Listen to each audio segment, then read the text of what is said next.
Technical evidence के तौर पे हमने हमारी निश्चित हुई है कि ये गाड़ी ये जुवेनाइल एक्यूज चला रहा था।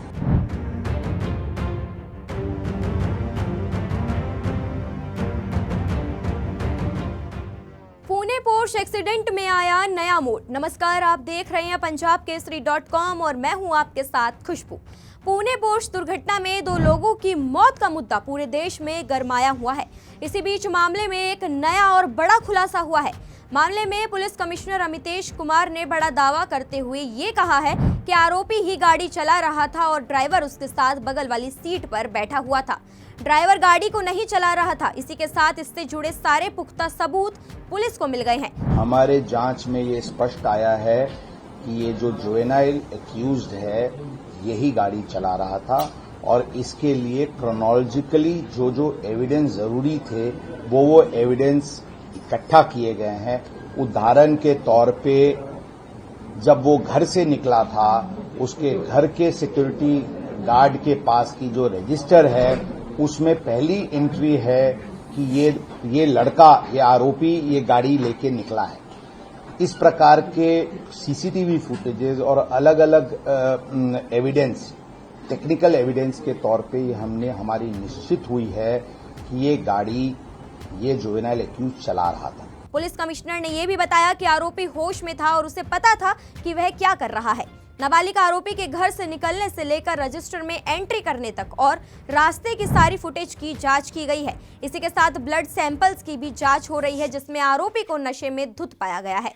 अब आपको इस मामले के बारे में विस्तार से समझाते हैं कि कैसे अचानक से ये मुद्दा पूरे देश में सुर्खियों में आ गया है और इस मामले में कड़ी कार्रवाई की मांग की जा रही है। दरअसल ये घटना है 19 मई की। घटना के समय 17 साल का नाबालिग आरोपी गाड़ी चला रहा था। पुणे के कल्याणी नगर इलाके में काम करने वाले इंजीनियर अनीश अवधिया और अश्विनी कोस्टा की रविवार को सुबह करीब 2:30 बजे एक तेज रफ्तार पोर्श कार से टक्कर हो गई थी, जिसे कथित तौर पर यही 17 वर्षीय एक युवक चला रहा था। घटना के समय युवती अश्विनी कोस्टा ने मौके पर ही दम तोड़ दिया और कुछ समय बाद ही युवक अनीश अवधिया की भी मौत हो गई। अनीश 12वीं कक्षा के बाद इंजीनियरिंग की पढ़ाई करने के लिए पुणे चले आया था। वह पिछले 2 सालों से एक कंपनी में काम कर रहा था और मई की शुरुआत में ही अपने परिवार से मिलने घर आया था। अनीश के पिता ओम अवधिया एक प्रिंटिंग प्रेस चलाते हैं, जबकि उसने अपने छोटे भाई की बीटेक की पढ़ाई का खर्च उठाने की जिम्मेदारी खुद पर ली थी। जबकि मृतक लड़की अश्विनी के पिता ने बताया कि वह 14 जनवरी को अपना जन्मदिन मनाने जबलपुर आई थी।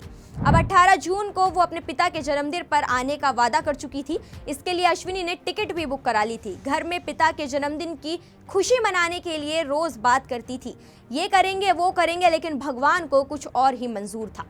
अश्विनी ने 10वीं और 12वीं में 99% हासिल किए थे अंक।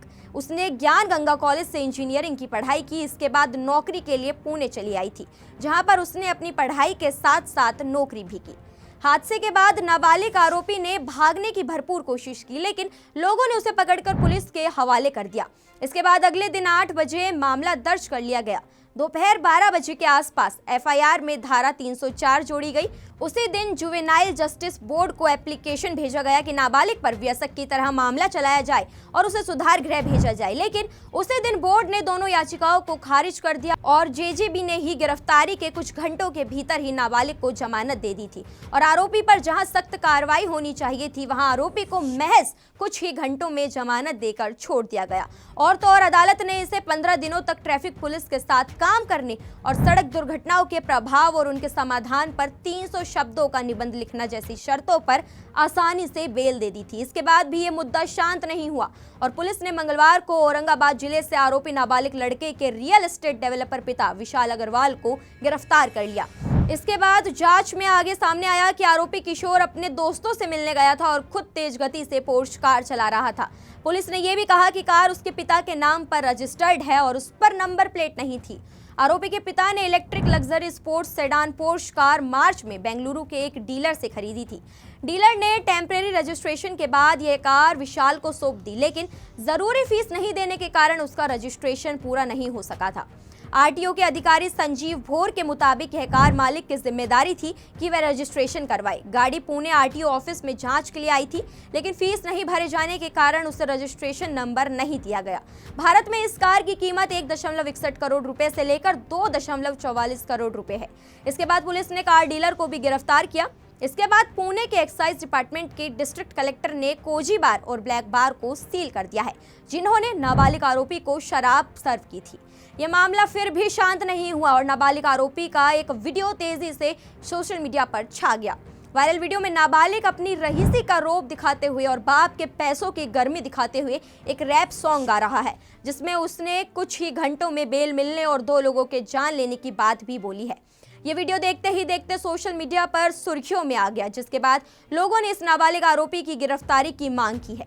इस हादसे में आरोपी के दादा सुरेंद्र अग्रवाल से भी लगातार पूछताछ की जा रही है।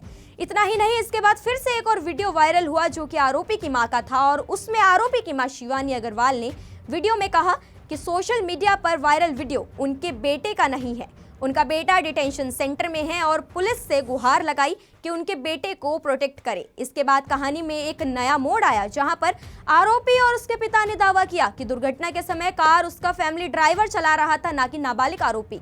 वहीं नाबालिग के दोस्तों ने भी इस दावे का समर्थन किया। गौरतलब है कि फैमिली ड्राइवर ने अपने बयान में दावा किया था कि दुर्घटना के समय वह पोर्श कार चला रहा था। वहीं विशाल अग्रवाल ने भी दावा किया कि गाड़ी उसका बेटा नहीं बल्कि फैमिली ड्राइवर ही चला रहा था। पुलिस ने कोर्ट में यह भी बताया कि चूंकि नाबालिग आरोपी कार चलाना चाहता था, इसीलिए ड्राइवर ने नाबालिग के पिता को फोन किया और उन्हें अपने बेटे की इस डिमांड के बारे में बताया। इसके बाद उसके पिता ने ड्राइवर से कहा कि वह अपने बेटे को कार चलाने दे।